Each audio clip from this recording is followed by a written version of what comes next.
Depuis toujours, l'histoire politique des États-Unis est marquée par l'ascension fulgurante de figures inattendues.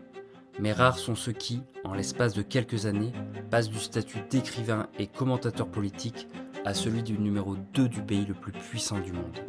J.D. Vance, sénateur de l'Ohio et aujourd'hui vice-président, incarne ce destin improbable. Né dans une famille pauvre de l'Amérique rurale, il aurait pu suivre un chemin tout tracé. Chômage, précarité, oubli. Pourtant, grâce à une force de caractère indéniable et des opportunités saisies au bon moment, il s'est hissé jusqu'aux plus hautes sphères du pouvoir. Mais ce pouvoir est loin d'être linéaire. D'abord farouchement opposé à Donald Trump, il en devient par la suite l'un des plus fervents alliés. Alors qui est J.D. Vance ?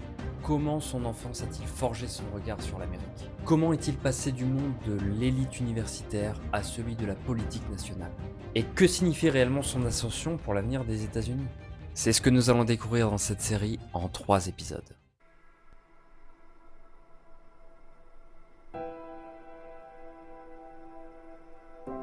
Pour comprendre J.D. Vance, il faut d'abord comprendre d'où il vient.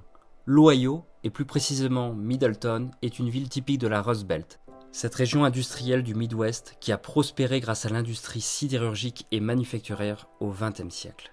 Dans les années 50 et 60, la série Armco Steel faisait vivre des milliers de familles.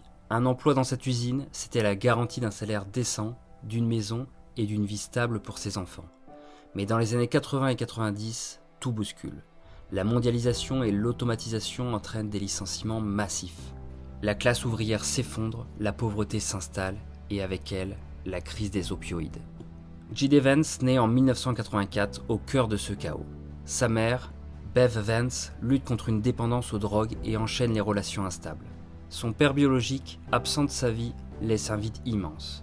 Enfant, J.D. grandit entre insécurité et instabilité, témoignant des violences domestiques et des difficultés économiques qui ravagent sa communauté. Mais au milieu de cette précarité, une figure émerge, sa grand-mère, Mamo. Une femme au caractère bien trempé, dure mais profondément attachée à son petit-fils. C'est elle qui lui inculpe des valeurs essentielles, le travail, le respect et l'idée que, malgré son environnement, il peut aspirer à mieux. Comme beaucoup de jeunes de sa génération, J.D. Vance voit l'armée comme une échappatoire. À 19 ans, il s'engage dans les Marines. Loin de Middleton, il découvre une discipline stricte, un cadre, une fraternité. En 2003, il est envoyé en Irak. Ce qu'il voit là-bas marque profondément sa vision du monde. La dureté des combats, la complexité de la géopolitique américaine, mais aussi les sacrifices de la classe ouvrière qui compose une grande partie des soldats déployés. Après plusieurs années de service, J.D. Vance revient aux États-Unis transformé. Il décide alors de poursuivre des études, un choix rare pour un vétéran issu d'un milieu modeste.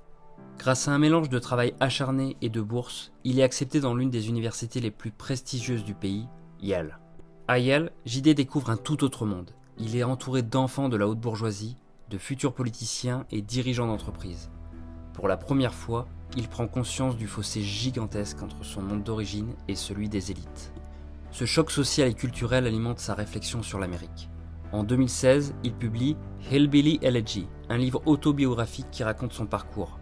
Ce récit, à mi-chemin entre un témoignage personnel et une analyse sociologique, devient un best-seller instantané. Il est salué par certains comme une plongée authentique dans l'Amérique oubliée, mais critiqué par d'autres pour sa vision parfois trop individualiste du succès. Alors comment est-il passé d'intellectuel conservateur sceptique à un soutien inconditionnel de Trump ?